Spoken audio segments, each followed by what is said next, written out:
Oh, that's hands down is Oh, TLC. okay. Yeah. I was Wait, just who would wondering. ever do Spice Girls over TLC? I'm just wondering because I Was that a believe trick? Like, Right. no, I no. just feel like there are some people out there that would Nah. probably try to choose Spice Girls Never. over TLC. Never. Maybe a generational Never. thing though. Like I could think? because TLC was like our No. You're right, because also Spice Girls was even older than who came out first? TLC. TLC. Yeah. So I feel like the newer generation doesn't know them as well. Like this generation, what are they? Z? Oh, they have to. 5, 4, 3, 2, 1. Hello, beautiful people. I'm Deja Riley. And I'm Alicia Ferguson, and this is a dose of duality, where we dive into deep conversation, cultivating a sense of community around coexistence.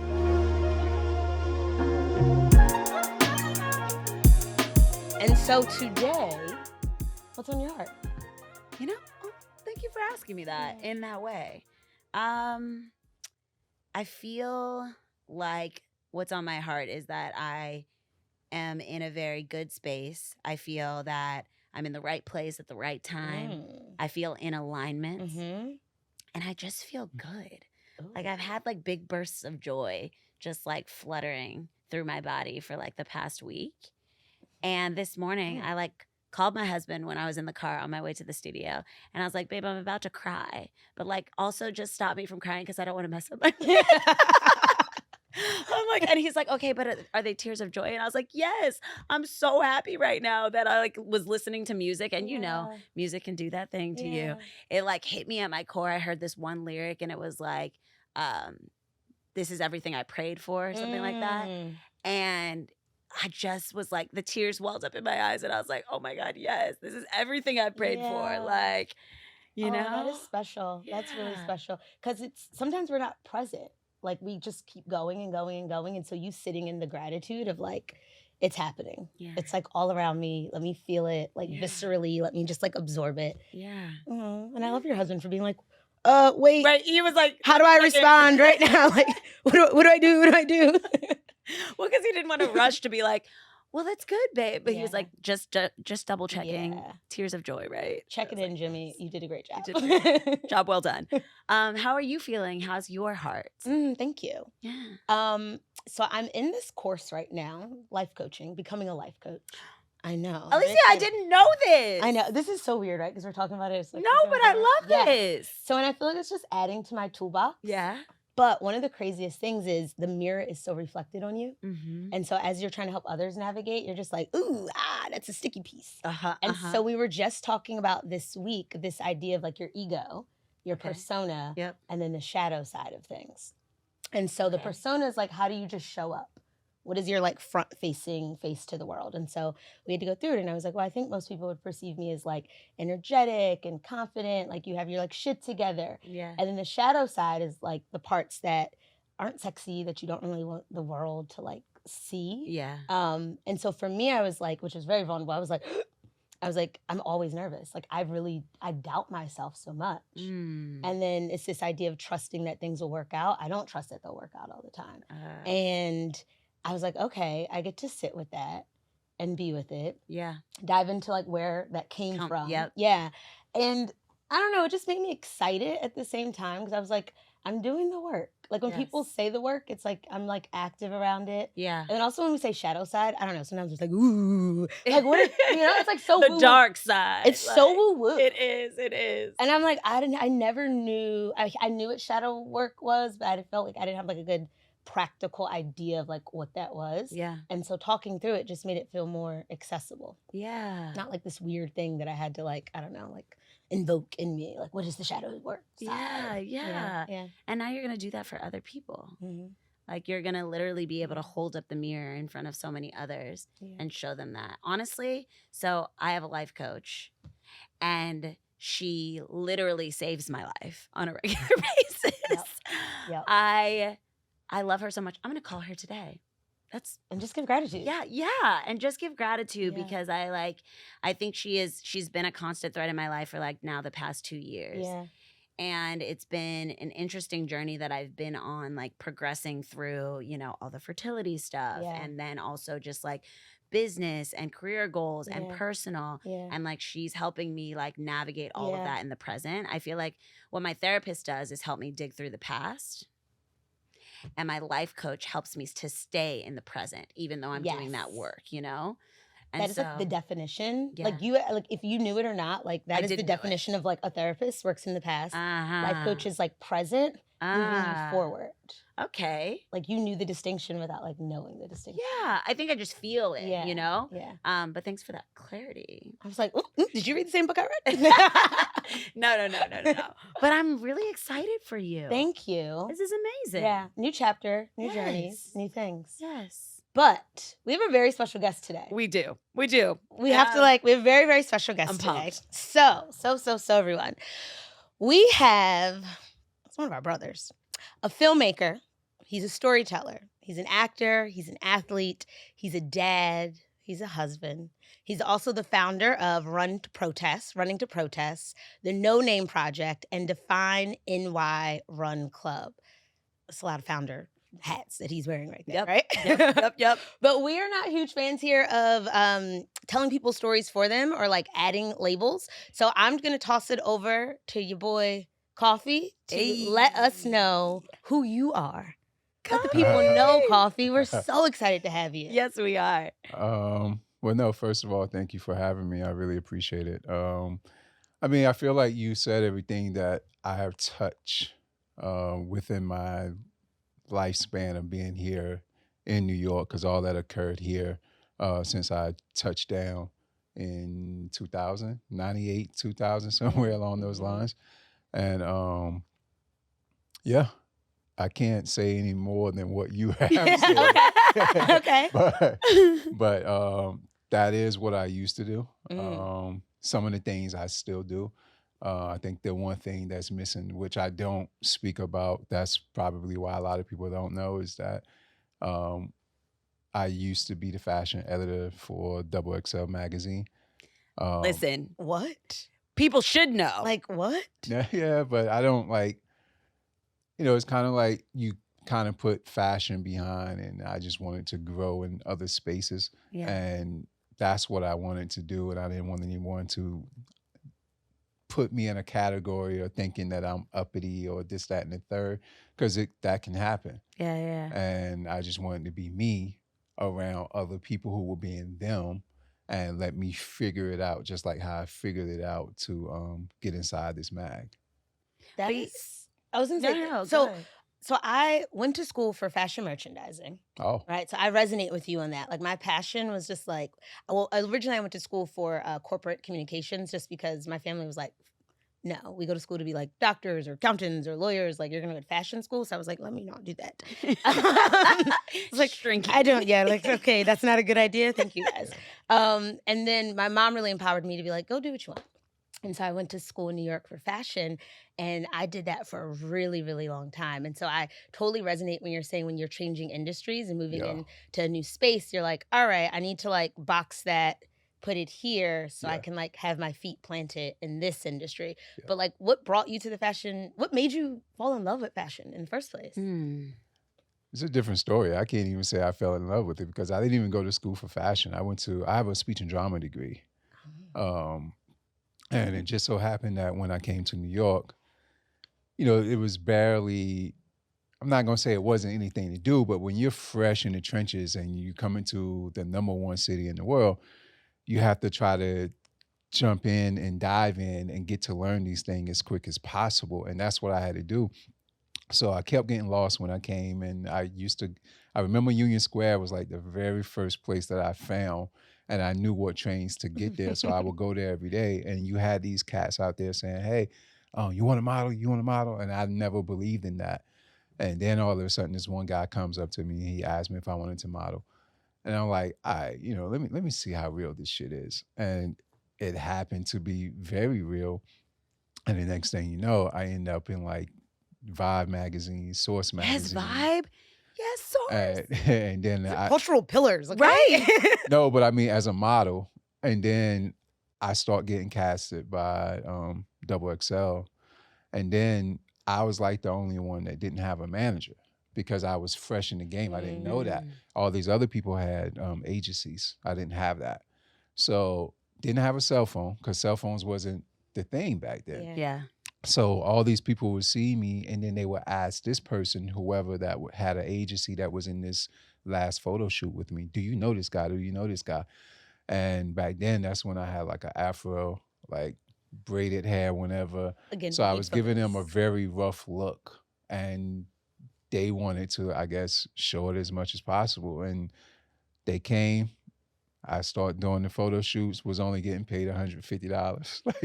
like models, don't get it twisted. Models wasn't getting paid shit back then.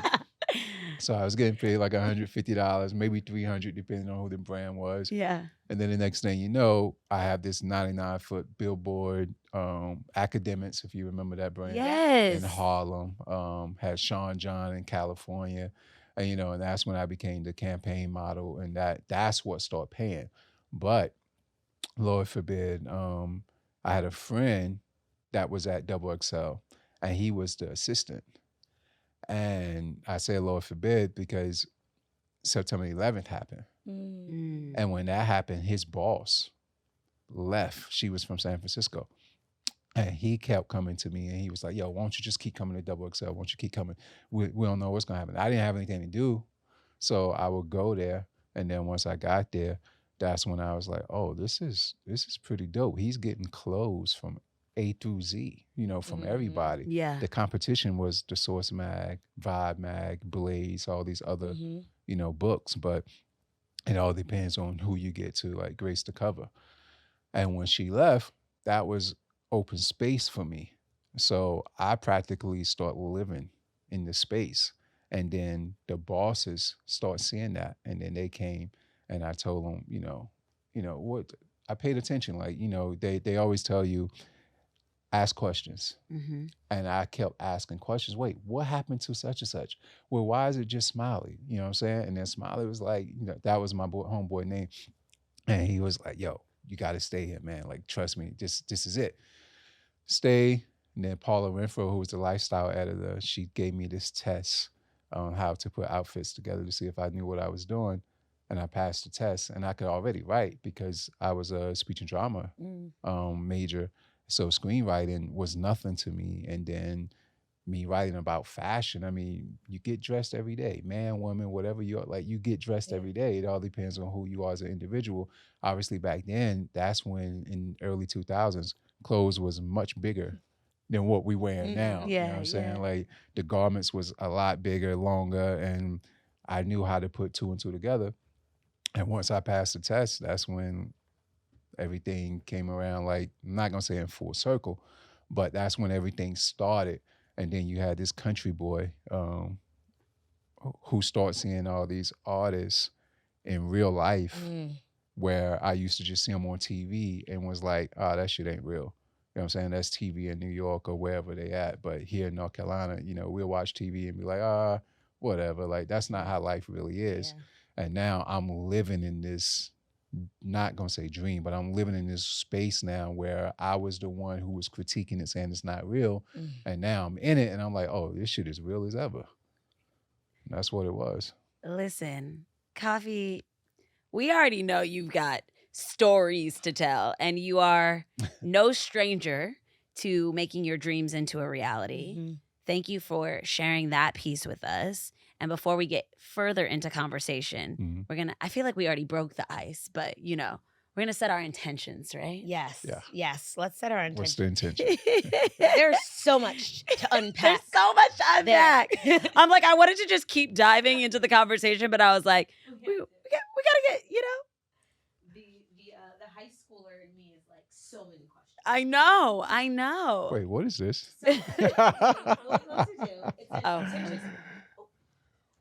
Come back here.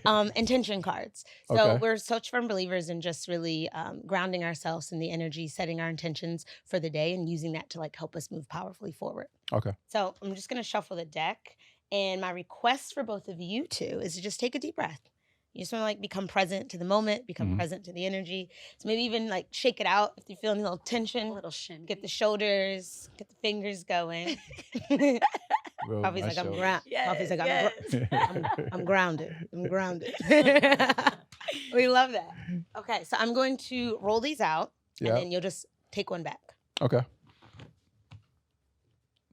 I love this. This feels like I'm about to play spades or poker. Oh, you Southern. And so we'll let you go first, Coffey. Just take a deep breath and just pick one back, and then we'll each read them when we're done. Mm-hmm. Okay, we got it. And so I'll let you go first. Me? Yeah. I'm just You are reading the our card. guest. So, Just read. I am discerning. I love myself enough to say no to people and situations that don't serve my highest good. I am discerning. Okay. Does it resonate with you at all? Oh, yeah. I say no quick. You know what I'm saying? Like, We were talking about that a little earlier. That's exactly what I was thinking. I was like, spirit led. Yep. That feels aligned. Yeah, I'm very blunt. So I don't sugarcoat and don't. Something I want to do, then I'm not gonna put myself in a situation to bullshit you later on. So yeah, this connects with me all the way, 110%. I like it. Oh, thanks for the 10%. Yes. Okay, I am perceptive. My intuition is powerful. When I am unsure, my intuition is sure. I strengthen my intuition by trusting it and responding to its impulses. I am perceptive. I feel like we were just talking about the shadow side. It was like the trust piece. So I almost feel like this is affirming me to just, again, lean in to just trusting your gut, trusting the things that you know to be true, and that feel good to me. Yeah, I always say, like, our heart and our gut is never going to lead us astray, right? We can feel it very actively in our body when we're supposed to say no, when we're supposed to not lean into something. Yeah. We just don't always listen. Sometimes we ignore it. So this is just like confirming that, you know. Thank you. I know. Yeah. All right. I am worthy. I am enough, and I am worthy of receiving everything I desire. I do not need to prove myself to those who would seek to diminish me. I am worthy. Spot on. Spot on. I'm receiving that. I'm believing that. All of the above. Yeah. Yeah. I like that. I am worthy. We got different ones today. I love this. I know. For the last 2 sessions, We've been pulling like similar. Yeah. I feel like it's like trying to you didn't get the lesson yet. You still needed to learn it. I was like, now we got it though. I got it. Moving on. I got it. Bigger and better. Nice. I like this. Coffey, thank you for participating in that with us. Yeah. We're just gonna dive into a little bit of conversation with you. We've got lots of questions, lots of things to unpack. And Sure. I think I want to start with how you wear many hats as a founder and a leader, right? You are, a heavy community leader, but also in so many other ways, you lead as a force. Like you are that type of person that, like, though you are cool, calm, and collected and like have this very like peaceful temperament, you have so much to say. You are an incredible storyteller. We noted earlier in the episode that you're a filmmaker. And so I first want to dive into your founder hat. I want to talk a little bit about No Name. I want to talk a little bit about, like some of the things that you've been doing. I think like it's important that we highlight Define New York Run Club, and just talk about some of the things that you founded and how you came to do those things.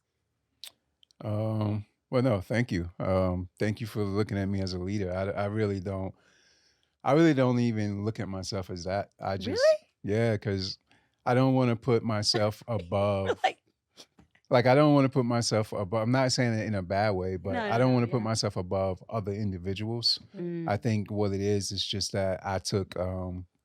You can kind of say I took advantage of situations that I knew that was needed, that no one else was willing to step out to do, because if it doesn't go the appropriate way, they might see that as failure. And I think I always knew how to loan myself to certain circumstances. And if it works out, it does. And if it doesn't, then it just don't, because it wasn't meant to be. Like I'm a big, I believe in God. So what was meant, no one can never block it. Yeah. You know, if it was for you, it's going to happen some way or another, or someday or another day that's coming. Yep. And for the things that I have found it so far, those things, No Name, Define New York Run Club, and Running the Protest, all deals with running somehow, some way. Define New York Run Club was first. That was strictly because in Brooklyn, Fort Greene, Clinton Hill, Bed-Stuy area, there was really no run club there.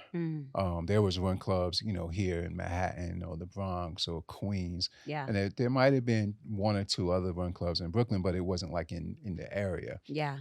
So I saw that there was a missing lane for that. But also because I was also a pacer coach for another brand where I was already training a lot of people who run marathons or off season, just people who run every day. Yeah. I saw that there was a thin line on people not running with someone who could be slower than you. And that never sat well with me, because I saw throughout those years, I could see their reactions. And for me, it was like, why would they even want to come when they can just spend that $1.25 or however much it was on the train at that time to get to us? They can just run home for free to come all the way out here to run with a group of people, and then they end up being last. So Define New York Run Club for us is I run, you run, we run together. Doesn't matter what pace you are. You can be a sub 7, you can be a 15-minute. We're going to run together as a collective, and we're going to see everything that's out there. And it's also about, it's an adventurous run. So that means that we go and we discover things. So whether it's about Black history, you know, I know it's Black History Month now, but for me, it's Black history every day. You know what I'm saying? Like, that's, you can really look that up and see that something was invented from us every single day. Yeah. So a lot of that knowledge I take and I'll ingrate it within Define New York Run Club.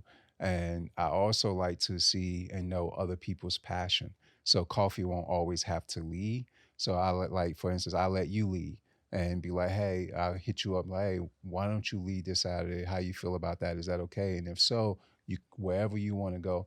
And that shows us what you are really passionate about with whatever it is that you're actually showing us. And that's how I get to know all the people that run with us individually. With Running to Protest, that came about because we literally saw what happened to Mr. George Floyd, Mr. Ahmaud Arbery, Miss Breonna Taylor, Mr. Elijah McClain, and the list goes on. And I remember running throughout those years. At nighttime, I will always run at night, right? And I mean, on my own. And I've been stopped by the cops numerous times, to the point where if I didn't get stopped by cops, something's not right. That's how often I got stopped by the cops. So whenever I would talk to someone about this, or people, I could tell it was going in one ear right out the other. Yeah. Oh, this motherfucker, what does he know? Oh, sorry for cursing, but. No, good. Be you. It's welcome. Coffee. Like this person, what does he know? He's just talking, that doesn't happen. Yeah. And then when the world got shut down, and they put that on TV, that's when everybody started noticing what had occurred. In the running space is strictly white. No offense to them, you know, but it's strictly white. Now they see everything that we was talking about. And when I say we, I mean, I wasn't the only Black person that was trying to bring attention to this thing. So being that there was no type of knowledge there, I just felt like, okay, what can I do to bring this to light? Because now we're seeing it in broad daylight as opposed to just nighttime. Yeah. So I hit up a friend of mine, told him what I was doing to see what he would have to say about it. And he was like, Coffey, I thought I was only going to be bringing out 40 to 60 people. He's like, Coffey, you're going, you know, I don't think you realize who you are in the running space. And I'm like, nah, I'm not any of that. And when I put it out, I reached another friend of mine who's a part of Define, who does the graphics. And I was like, Chris, I need this for running the protest, and I'm going to put it out there on social. The minute that he created it and sent it my way and I put it on social, it took off. And when I say it took off so much that there was a site already called Justice for George. I don't know if y'all, and they put it on their handle as well. And the cops got in contact with the park commissioner at the time in hopes that, he would shut it down or whatnot. And I got in contact with the park commissioner in hopes that he will allow me to use whatever park that I chose to use. Yeah. Now, I put this park on the flyer, the amphitheater, without his permission. Now, no, the one that's in, LES, but they just ripped it down. Okay. It no longer stands. And the cops was trying to get that to be shut down. Yeah. And long and behold, thousand people showed up to that. Thousands. The impact. It's the impact. Yeah, the impact of that. And I had us to wear, everyone to wear white T-shirts or something white. And I did that strictly off the fact that, I say I'm from North Carolina, but a lot of things I learned more about us at home than I did in the school system. So I knew that the very first march that occurred about African Americans being killed here in New York on Fifth Avenue was 1917. And they all wore white. So I had everyone to wear white to pay homage to them because they was going through the exact same thing that we're going through today. And a lot of people didn't understand that. Why not black, red, or green? You doing white. And I'm like, see, that's the difference right there. That's something that my grandmother and my grandfather told me to always watch out for. You're always going to have your people who judge you because they weren't the first ones to do it, or something that's going to come along. And then they learned and found out why. And then their colors start changing. And I'm like, that's A-okay with me. I didn't start the color white. I didn't create it. The only thing I created was running to protest. And then No Name, and I know this is all long-winded, right? No, we want to hear about it all. Please, this is your floor. And then No Name came about because for a marathon, you go back to the same thing when I say I saw people who was not being attended to the appropriate way. And there was also things that needed to be right that I felt like was wrong in other spaces when I was a pacer coach or whatnot. And the person who I knew, she, me and her, really cool, but she wasn't the boss over there. And me and her boss didn't really see eye to eye. We never even spoke like that. You know what I'm saying? So that's why I know it would go in one ear right out the other over there. And here, I wanted to change those rights. I wanted to change those wrongs into a right. So I put No Name out there, spoke to Coach Julia Lucas so she can come on board and be a coach along with me because I never been put in that position. But she was the one who I looked up to, her and Tony Cheon. They were the ones that I looked up to so much and learned a lot of knowledge on the street as well as what running really is. And regardless on what pace you are, we get these pacers who I was already the pacer coach for, brought them over to No Name, and then they became the leaders of No Name and the faces of No Name. And now we just had our first season. And I say season because I'm from, I'm in that whole television thing. So I don't say first year. I look at everything from a cinematic standpoint, regardless on what it is. That's the first thing I do. Yeah. And everything that I touch has to be relevant towards TV, film, somehow, some way. And we are actually just started talking about the second season now, so we can go ahead and be ready for the hundreds of people who will be training for the fall marathons this year. And that's how the three of those things came about. And my wife gives me all the time in the world, so I have to. Shout outs to wifey. Yeah, Annie, she's the best because she sees what She sees what I have created, and she's my biggest fan. Yeah. And the fact that we have 3 kids who are not even teenagers yet, she does a tremendous job. Mm-hmm. And the fact that she allows me to go out and do this and never question it at all. And then when I come home, of course she'll be tired, but she doesn't complain about any of it. She's Coffey, where can I help? Coffey, where can we help? She's talking about her and the kids. Yeah. And I'm like, oh, okay, that's what it is. So when I say we've been together for 18 years, that's it. Like that's the one thing that I never had. And that's it. It's interesting when you said leader, and you're like, I never really thought of myself as like traditional leader, and everything that you just described is leadership, like from your home, right? Like how you decide. And it's more so like servant leadership is how I see it with you, right? Like you lead by example. So it's not leadership in this like domineering type of way. It's like feet on the ground, like your hands are getting to work, like you hitting the pavement, and I'm gonna show y'all how it gets done. And so that's why people, like, it's for you, you build these communities and like thousands of people show up for you, and you're like, I don't know, maybe a couple hundred, and it's like thousands. That's wild to me. Yeah.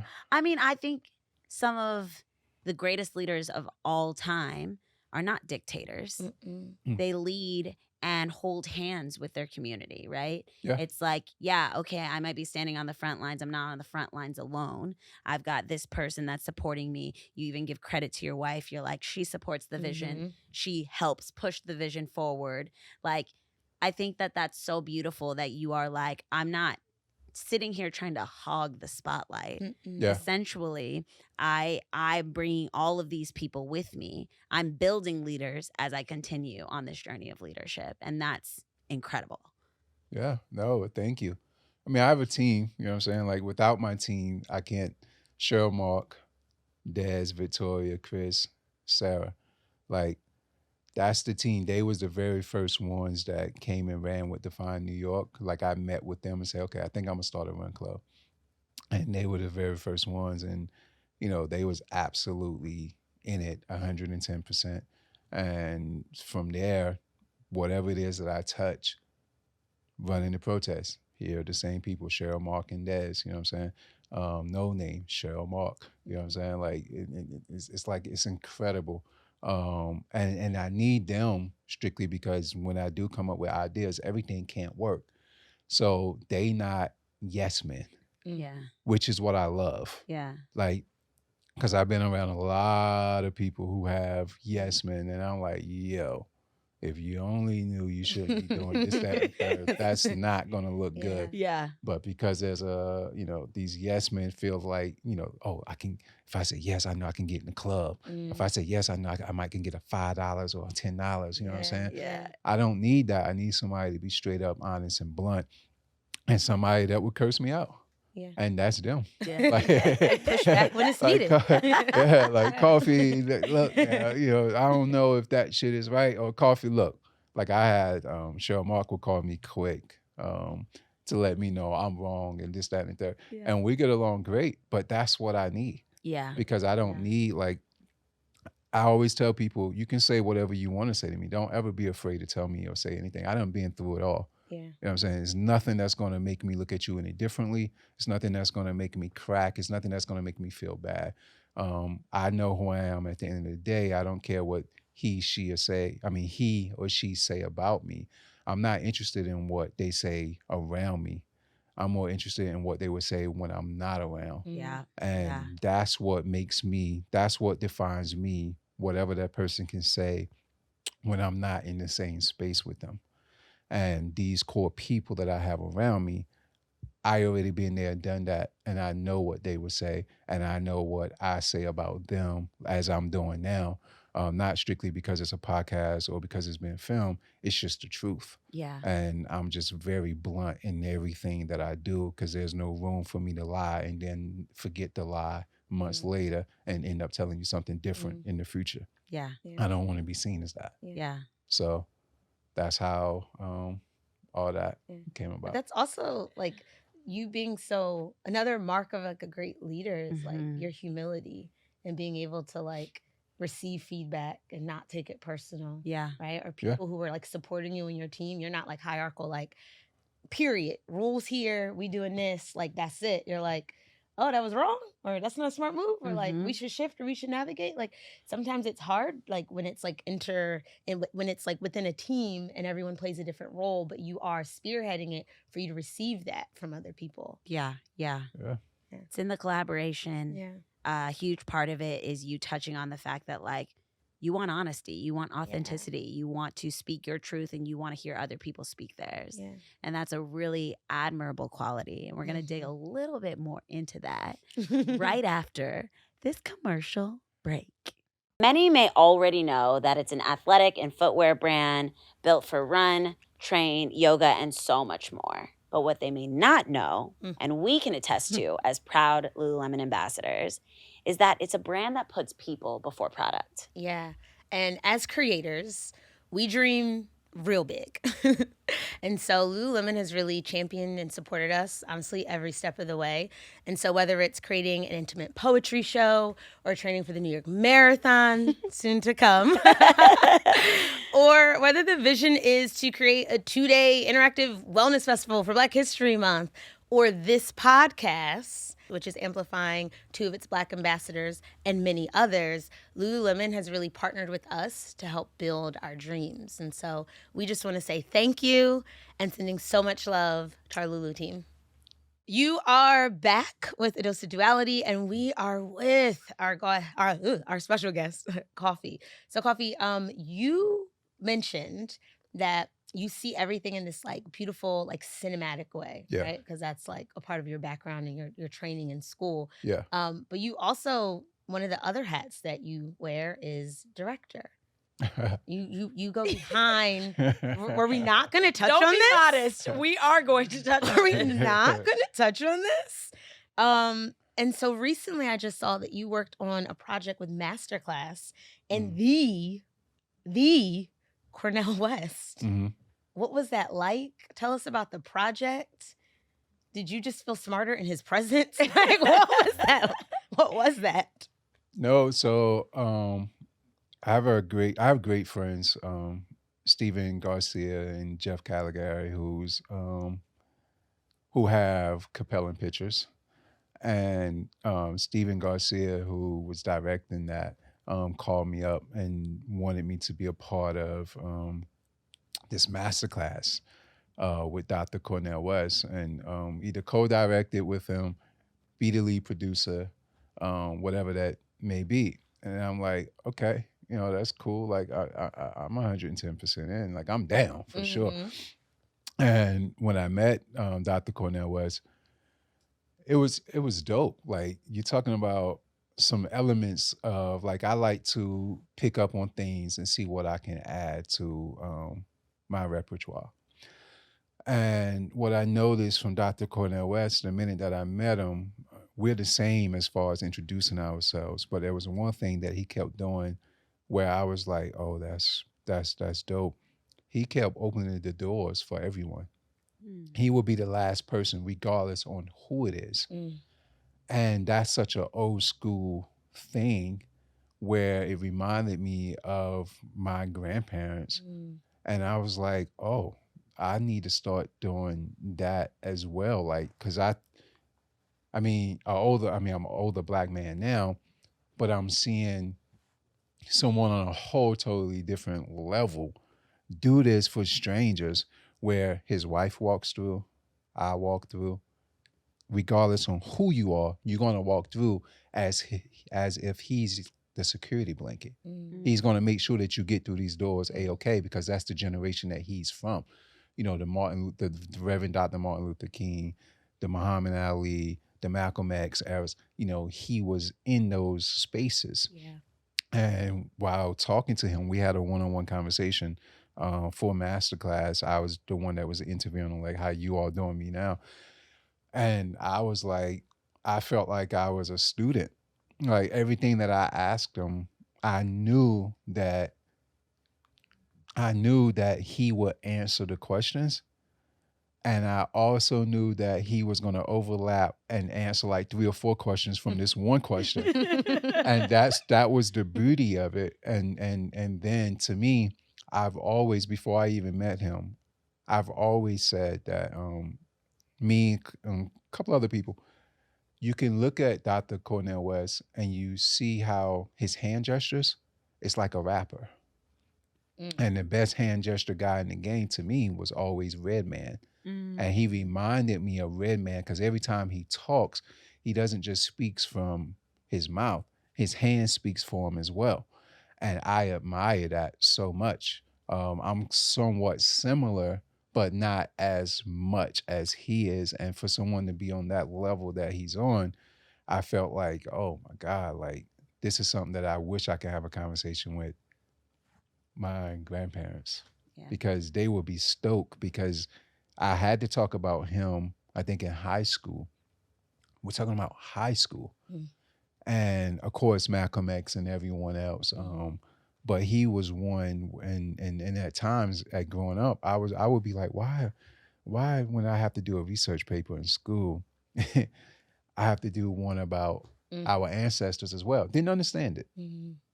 Oh, I understand it a lot now. Yeah. As I got older and became more wiser, I became very thankful, because now whatever it is that someone wants to talk to me about that deals with Black history, oh, I learned this from North Carolina. Not in school. I learned this from Route 1, Box 34, Aurora, North Carolina. You know what I'm saying? Like, that's where my school teachings and blessings came from when it comes to Black history. And now I'm looking and having a conversation at Black history. And we left the space to go for break for lunch. And I'm walking this man across the street, and you see these people jumping out of cars. And I was like, that's who you are. That's what I told him. I said, that's who you are to us. He appreciated it, but he been in it for so long that not only does he appreciate it, he actually sits back, takes the time, and talk to all of these people as if it's nothing, as opposed to trying to rush to get out of the scene, you know, because he's older now. The world is way more faster now. Social media, things of that nature. When he's very active on social media, that's him doing his social media. That's not somebody else. That's him. I love that.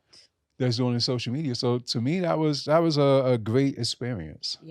To witness, to be a part of, and to have it in my arsenal. When you talk about his humble nature and, you know, how much knowledge and wisdom he has to share, it makes me think of my dad.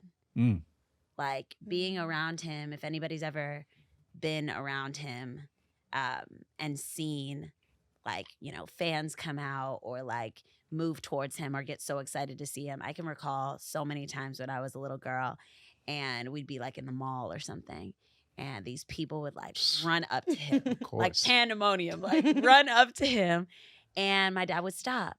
And he was always, it was interesting because he was always very mindful of the fact that he was with his family. But at the same time, he was like, okay, I'm making sure they're safe and they're good. I'm going to talk to all of these people.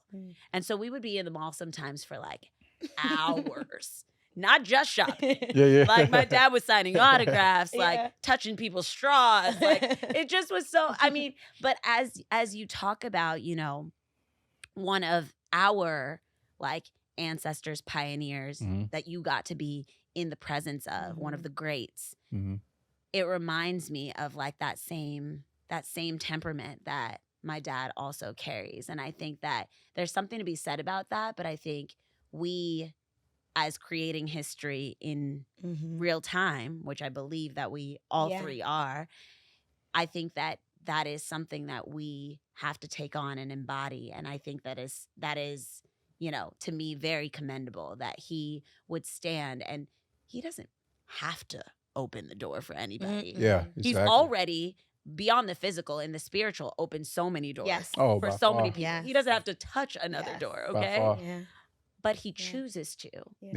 You know, he chooses to. There's purpose in that. And for him, like, you know, I think it just goes back to the idea of like appreciating humanity and being very present in every single moment. And I'm sure, you know, his past, his history has taught him to be that way. His experiences have shaped him into this just very humble human. But at the same time, it's like we look at him and we're in awe. Like, wow. I think that in this moment, as we sit here and we feel like students learning from you, and you have that same humble nature.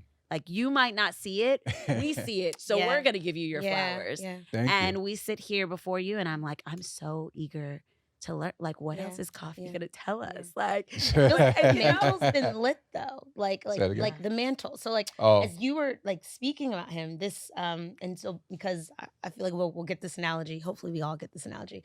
But I was thinking about Abraham, like Father Abraham, the father of many nations, right? And like him being that like figure, right? And he's birthed so many of us, right? And so him choosing to like come last is him covering everybody because he has the wisdom, because the blessings have been bestowed upon him. Like that's him like also blessing us and also like passing on those things. And so as you literally were just saying that, I'm like, he's covering. He's like passing on the oil that runs through him.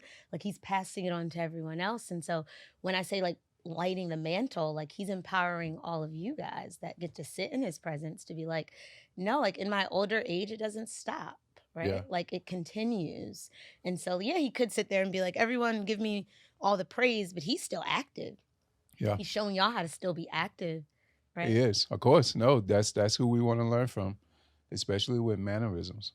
Like, I think your mannerisms speaks before you speak any type of dialogue to another person.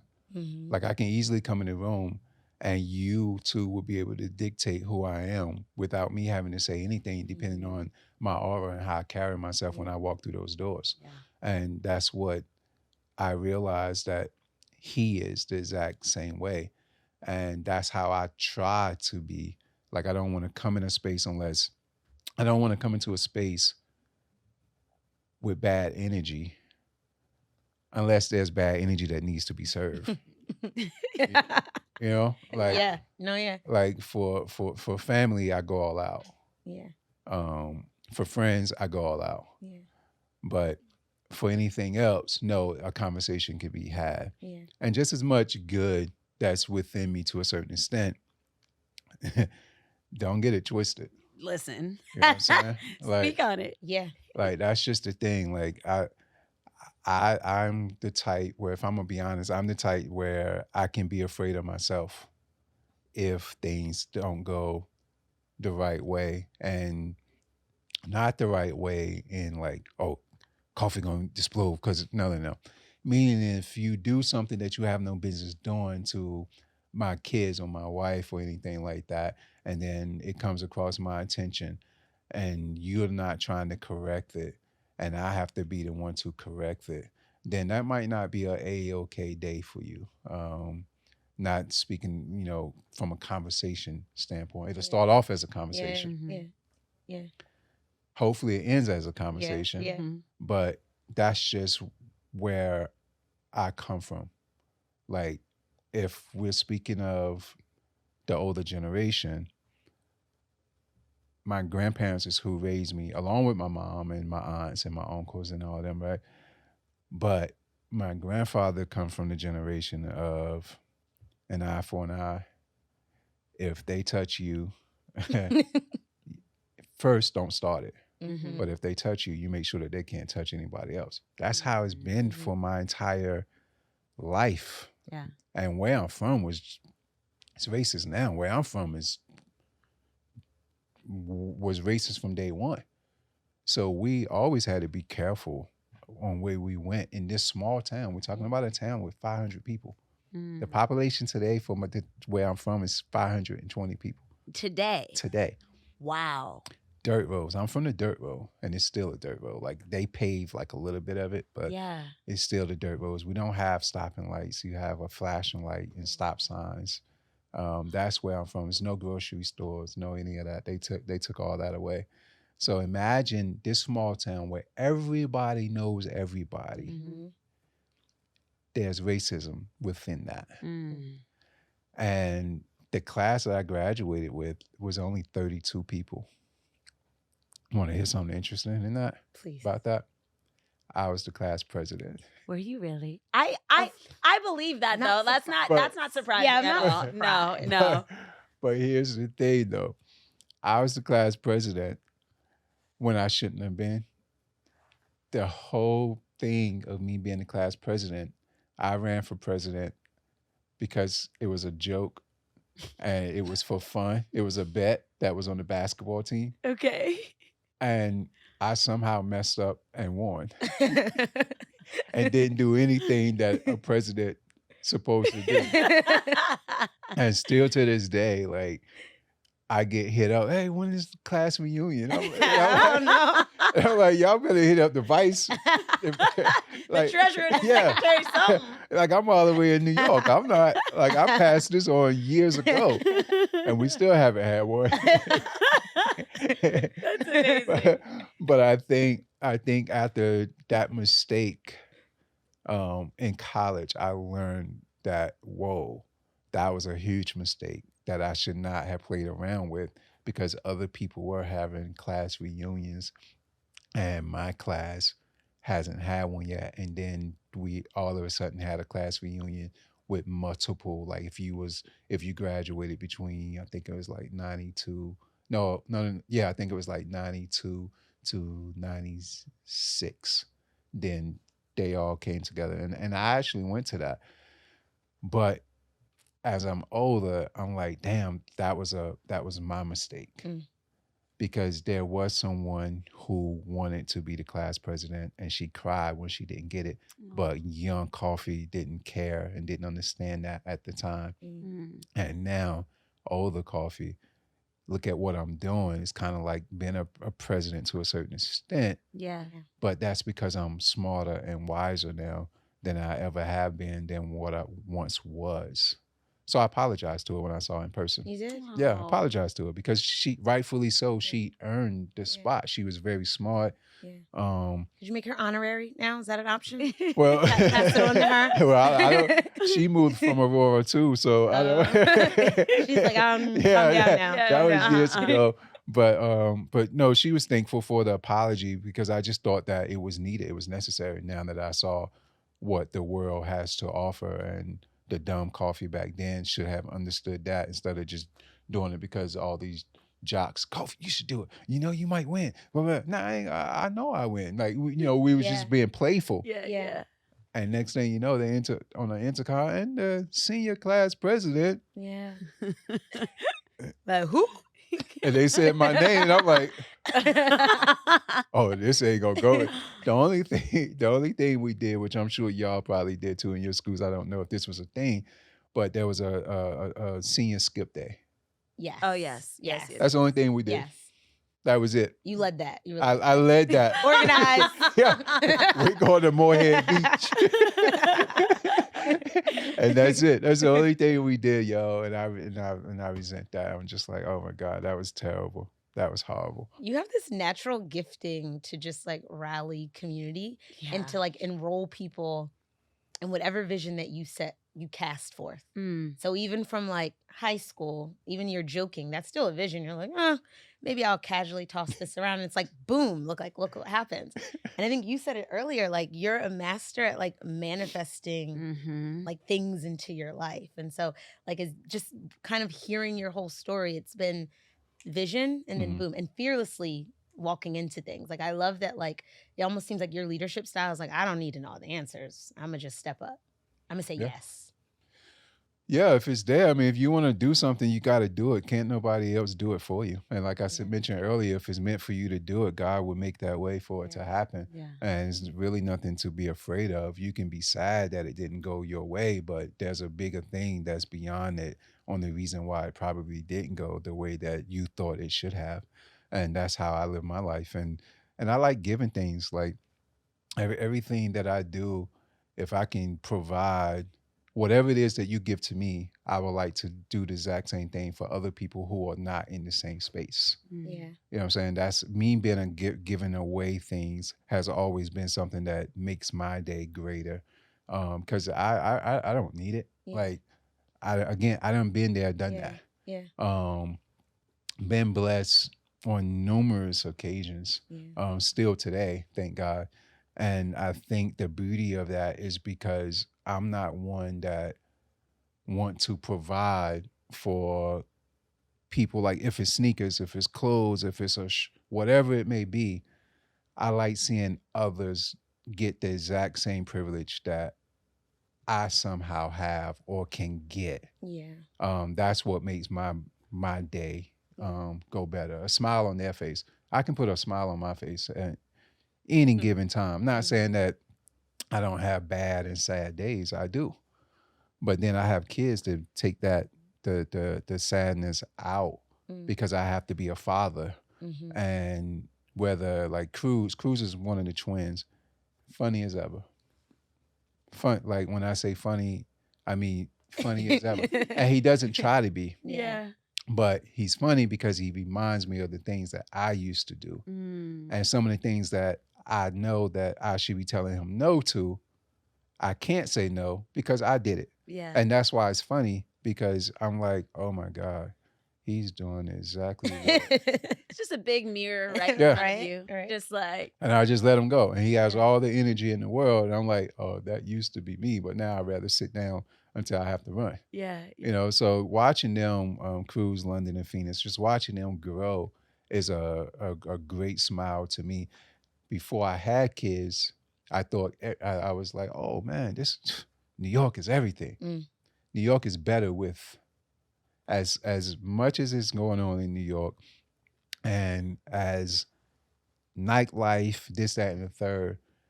I done been there, done that. I know that's like the millionth time I said it, I believe. And now me showing me and Annie showing them New York. Like yesterday, we went to the Museum of History. It's by Central Park on 81st Street. Oh, natural history? Yes. With the dinosaurs? Yes. That museum.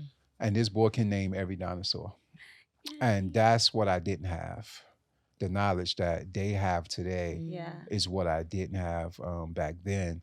And that's what I sit back and be like, yo, this is crazy. Like what they're able to talk about and what they're able to do. And not just them, kids in general. Yeah.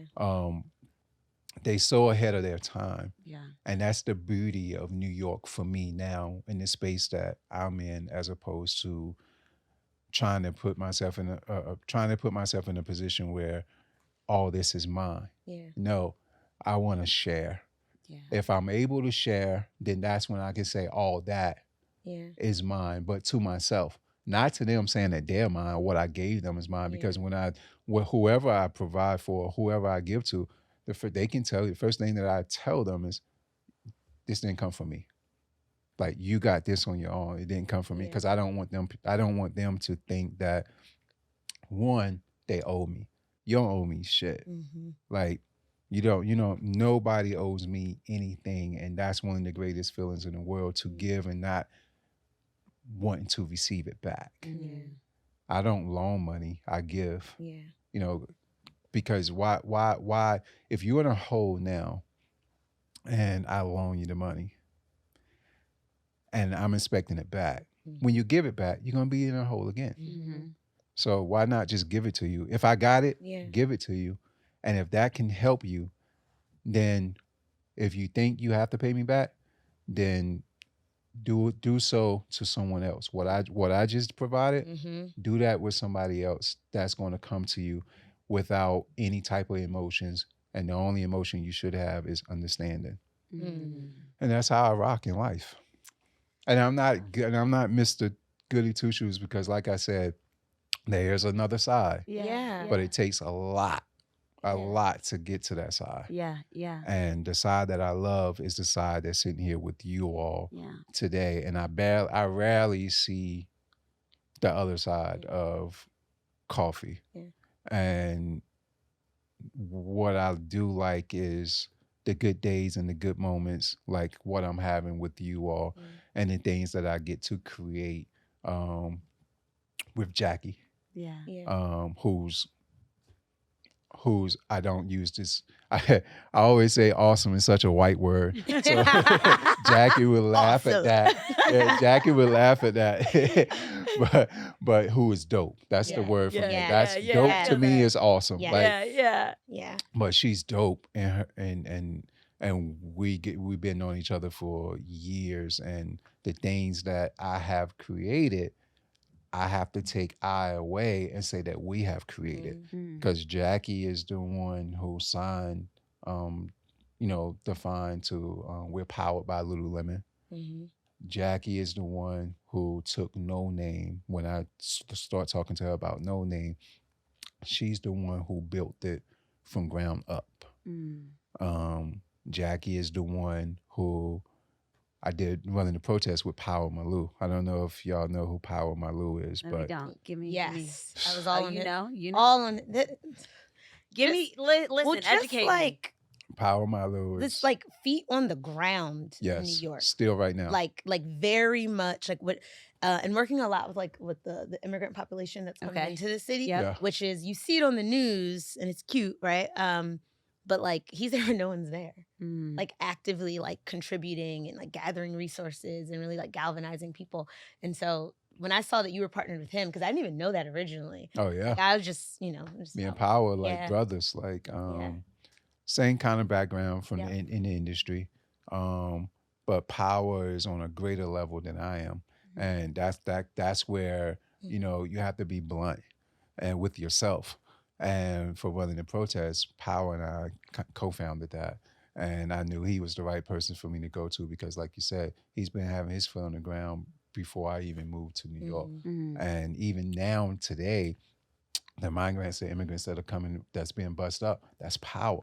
That's his organization that takes care of that. That's hundreds to thousands of people on an everyday basis, and that's what he does.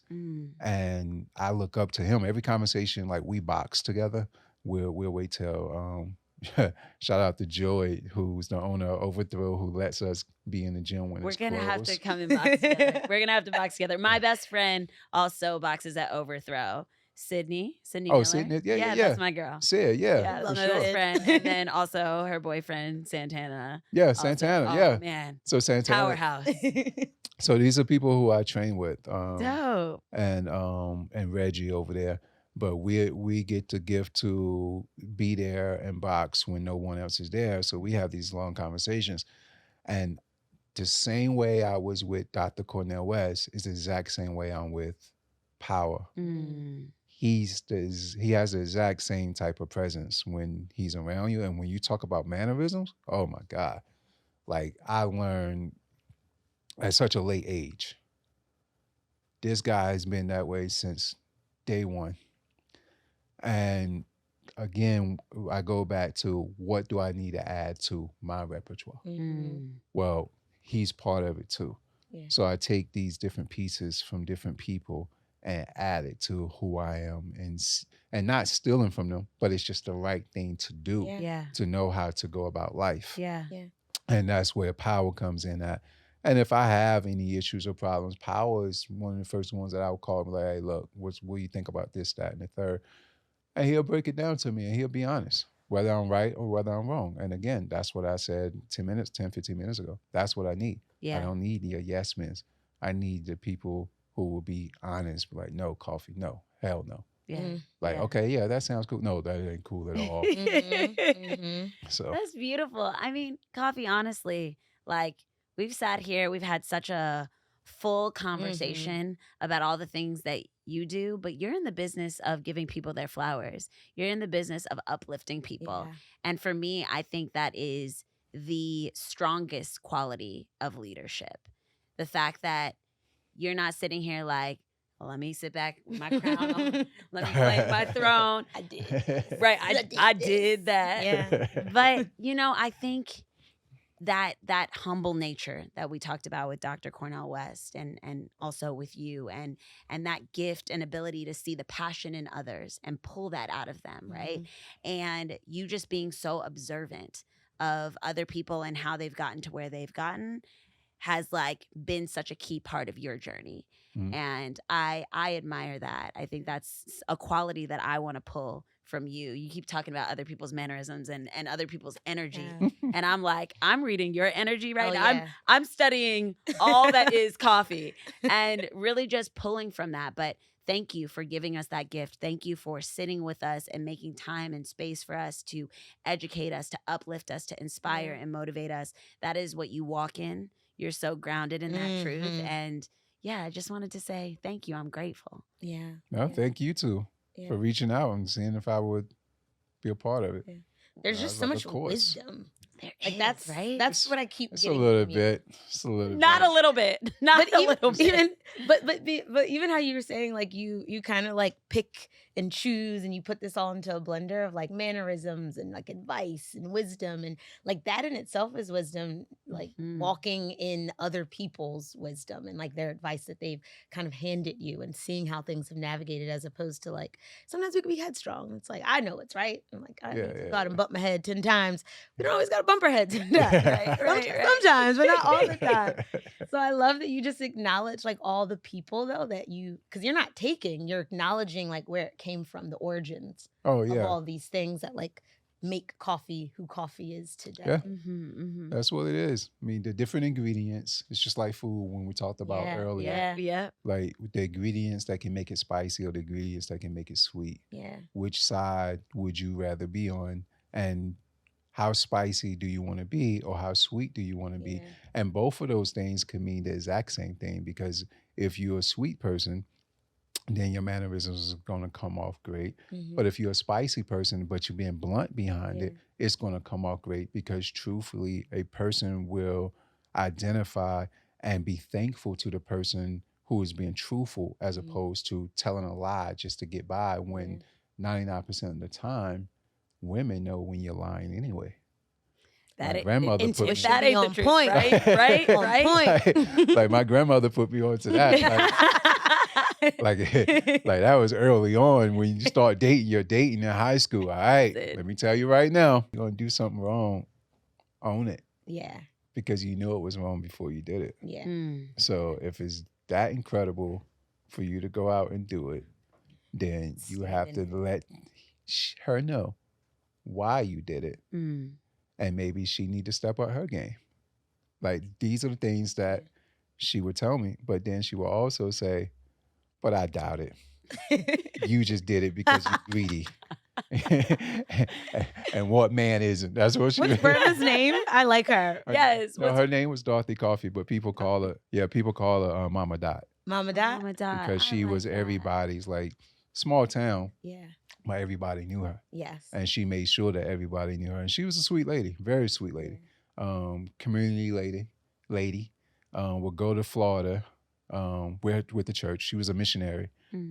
So I had to go to church every Sunday, Tuesday and Thursday until sports came about. I know about that. I too grown up. Wednesdays. Listen.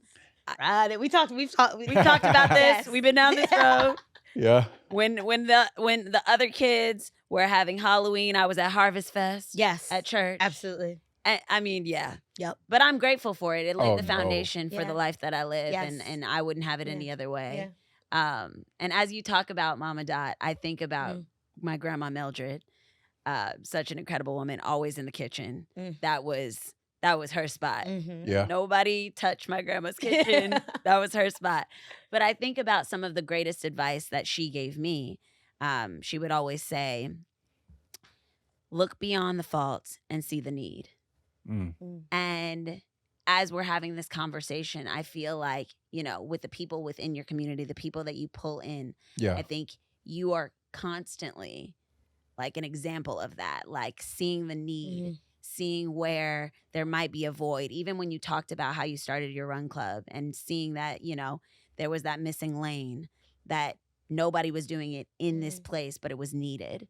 I think that's amazing that you have that gift to be able to do that. And so as I talk about grandma's advice, I think the best way to close would be like asking you, what was some of the greatest advice that Mama Dot gave to you?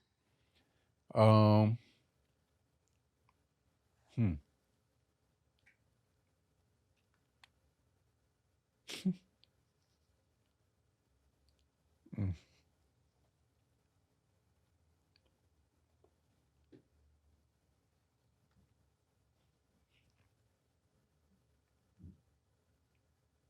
you're gonna make me.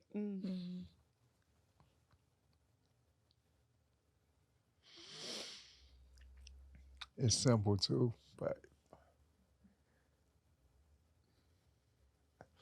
oh, y'all can't show this on TV. Okay, we can cut it. We can No, I'm We're joking. with you. We're with you, though. We're holding space yeah. with you.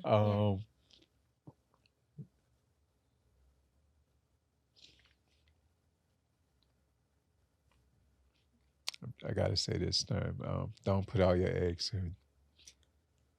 Oh man, come on, Coffey. Don't put all your eggs in one basket. Simple. Mm-hmm. But this is the first time I thought about that. Because I'm not. So it's coming from her. Thank you for sharing that with us. Oh man, yeah. Thanks for making me think of that. I never thought about that. But yeah, she said don't ever put all your eggs in one basket, because if one thing doesn't work out, there's always a next. And look at what I'm doing. Shit. Okay. That was beautiful, though. I know. That was beautiful. Oh, my heart. And advice for all of us, honestly. So that means everybody gonna see me cry. I love that. Needs to be the closer. Coffey, No, that needs to be the closer. After the moment, the closer, we're not even going to say anything. so everyone's else gonna see me after cry. that. Like, nothing else will be said. That is the end. That was so beautiful. I'm sorry, I did not mean to make you cry. That was But how beautiful. Like, yes. How beautiful. Oh my God, I never even thought about that. But yeah, that was her thing. Don't put all your eggs in one basket. And I thought back then she didn't believe in what I was doing.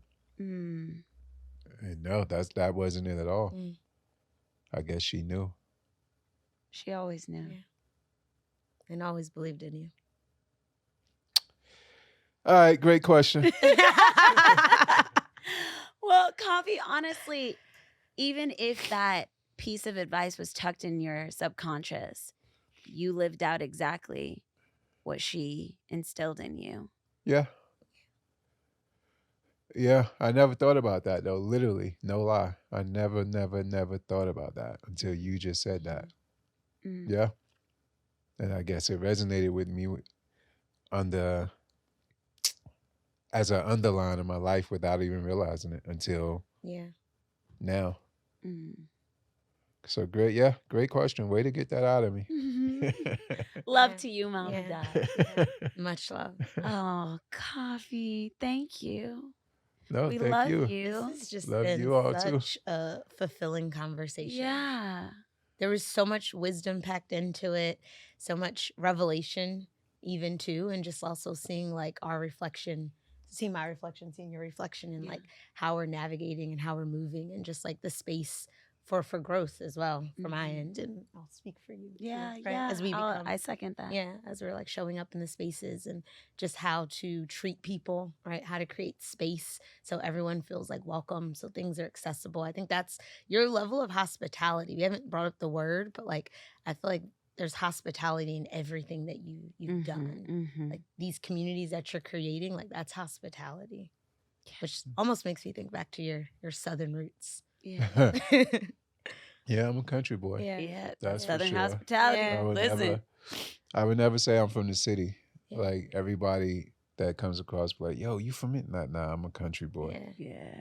And you still can hear it depending on what words that I say. Yeah. Like, I've been for 20 plus years, but I will always say that I would never be shy from where I'm from, because I'm thankful from where I'm from, because the way I was back then, if I was raised here in New York, I probably wouldn't be here today, because I would get into some of everything. And I was a great athlete. You know, I played basketball, played collegiate basketball, I scholarships and all that stuff. Like I was taken care of from that perspective, but I was still so, I want to say dumb, doing dumb things at a young age where I felt like, okay, this is it. This is everything.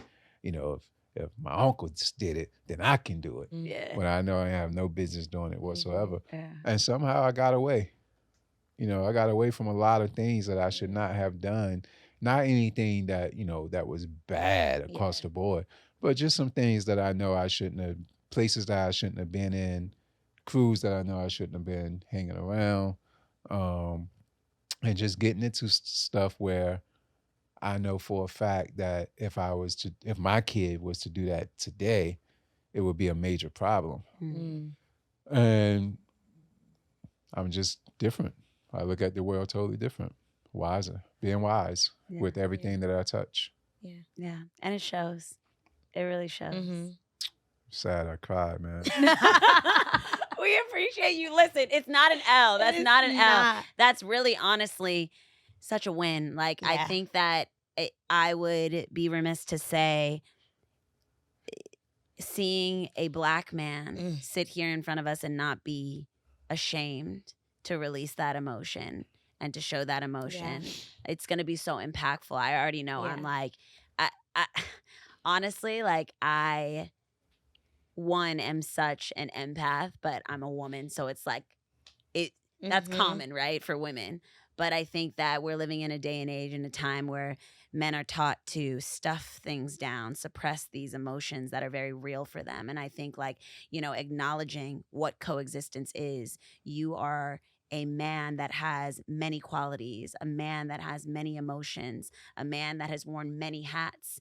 And we already said a man that leads many lives and has told many stories. So, you know, I don't think it would be the fullness of you if we would chomp you down a size to be like, oh, this is his only temperament. This is the only way that Coffey is going to show up. And so thank you for just being vulnerable and being raw and being honest and being exactly who you are. Authentic. You kept mentioning authenticity. Hey, look what happened. You did that. Yeah. Your words are that powerful. How could I get caught in the spirit of tears? He said, not that authentic right now. Caption, I could put, what made Coffey cry? No, but Coffey, we just want to close by saying thank you. We honor you. We love you. We see you. We value you. And we'll see you again very soon. I know. Thank you. Alicia and I have been on this new running journey. So I'm just gonna say it right now and We're here. doing this? Cool. We gotta say it out loud, or I know. Gotta make it real. We gotta make it permanent. Y'all running a marathon? We're gonna come on. Okay. Pace our Coffey. We're gonna dial it back. I'm gonna start with a 10K. We're gonna start, you know, but we're gonna come and run with Define. Yes. Are you? When? You tell us when. Send the invitation. We're gonna come through. Oh, that's every Saturday. Every Saturday? We're setting a goal for a half in this year. That is this year? Yes, this year. Which one? There's one that's going on next month. Wow, to make it real. All this accountability right now. It's wild. Well, there's a Brooklyn half and we were thinking the Brooklyn half. We were thinking the Brooklyn half. We need to look up how to sign up because we passed the general admission signups. I looked into that, so it's like I think we need to run with like a group or something. Yeah. We can talk about what y'all run individually now? Ooh. I ran a 10K last I have summer. not run not a single race. I ran for the Chargefield campaign. That was when my running journey really started. That's right. That was dope. I think I saw you. Yeah, you in did. the store. You did. And I was telling you how dope that was. Yes. Yeah, that was dope to see you everywhere like that. To see one of us like that, like that helps my kids know that they can be that. You know what I'm saying? To see a Black woman on those posters and videos and things of that nature. Yeah. So that's where when people say, you know, you need to think bigger than just being on a poster. You go, no. If you see a Black kid walking around, it's kind of like when they used to watch TV and we never saw ourselves. Now they see themselves, so now they know that this is an opportunity on what they could be.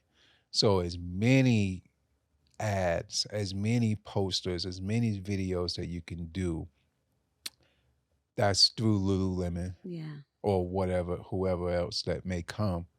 Do so. I would say never turn the opportunity down. Yeah. Because you don't know who's paying attention to that. Yeah. You never know who's watching. You never know whose energy that actually boosts and what kid needed to see it at the time that they saw it. Yeah. So that's why I admired that store on Broadway, because they had you everywhere. It wasn't you. Oh, it was big. It wasn't you and somebody else. Yeah. It was you. Yes. Yeah. And I guarantee you, there was many of black girls that walked through there and was like, that could be me one day, because they saw you. Yeah. It wasn't, it wasn't a popular athlete. I tell people a lot of times now, oh, I can never be LeBron James. That's what they say to themselves, because LeBron is 6'8". Yeah. Okay, so who can we put in his face, he or she's face, where they know it could be them? My son looks at Steph Curry because Steph Curry is small. So he's a hope for someone that's short, because when they see Steph beside LeBron, Steph looks like a little kid. Yeah. Yeah. Yeah. And everybody is not going to grow up to be 6'8", 6'5". Yeah. They might not even be 6 feet. Yeah.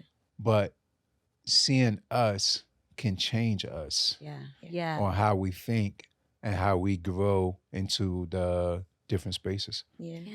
So I keep doing that, and you as well. Representation matters. It really matters. Yes. Yeah. Representation matters in every aspect, in every job. Yeah. It matters Mhm. by far, and that's one of the things that I was doing at the MAG at Double XL. Yeah.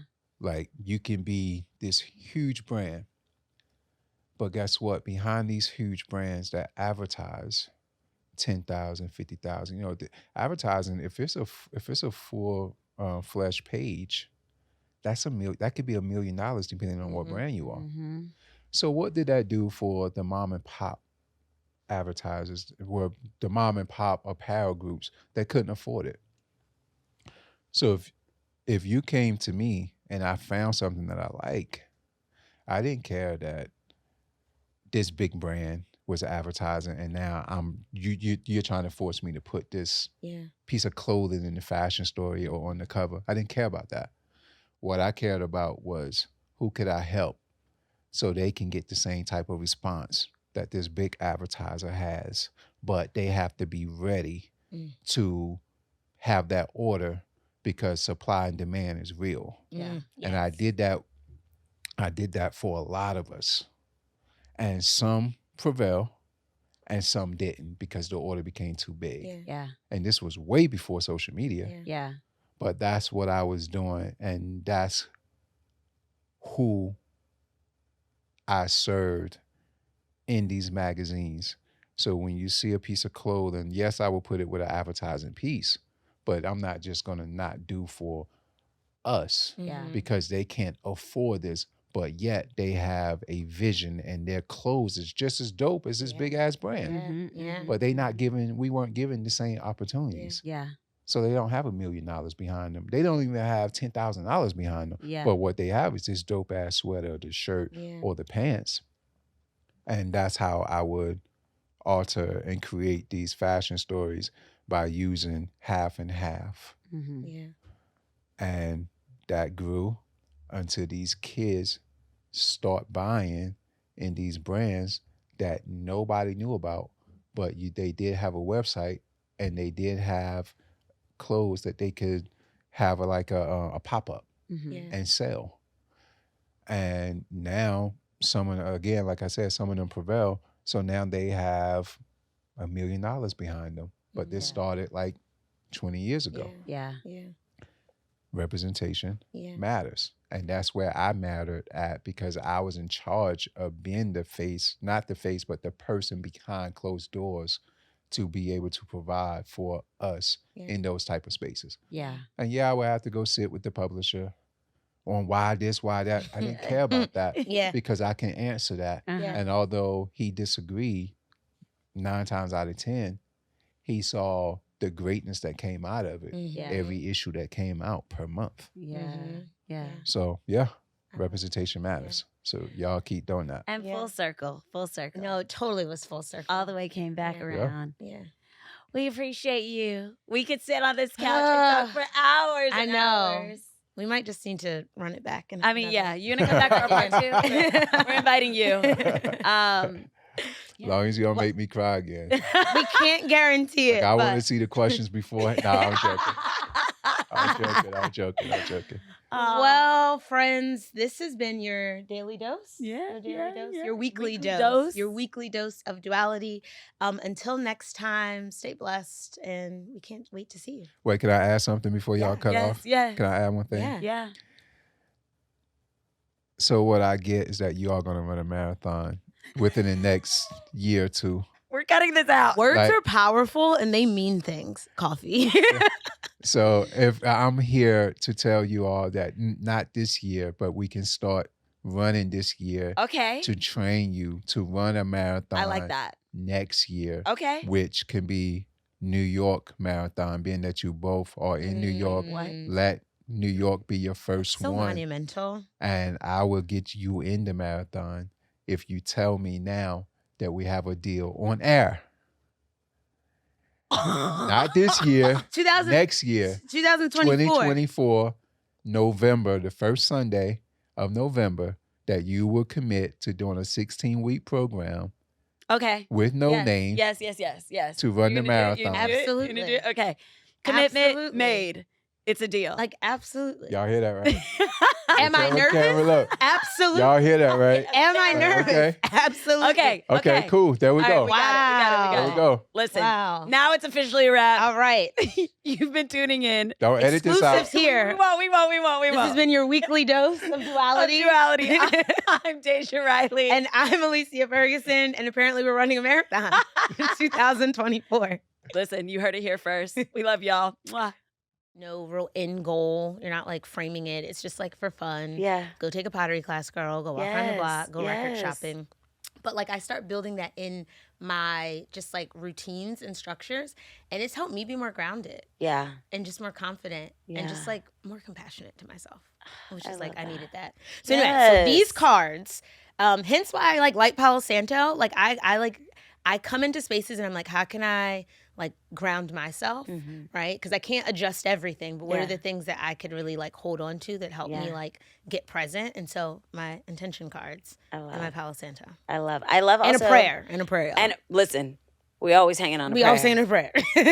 But I love that you touched on being grounded, because part of the reason why I wear my black onyx around my neck is for grounding and protection. Yeah. And shout out to Pepper. I know. In my head, I was like, Pep. Yes, Palace 111. And she's given me so many healing crystals, but she's wrapped them for me so that like, because I normally carry like pocket crystals and stuff. If you enjoyed this episode of Dose of Duality, the podcast, be sure to subscribe, like, comment, and share with others.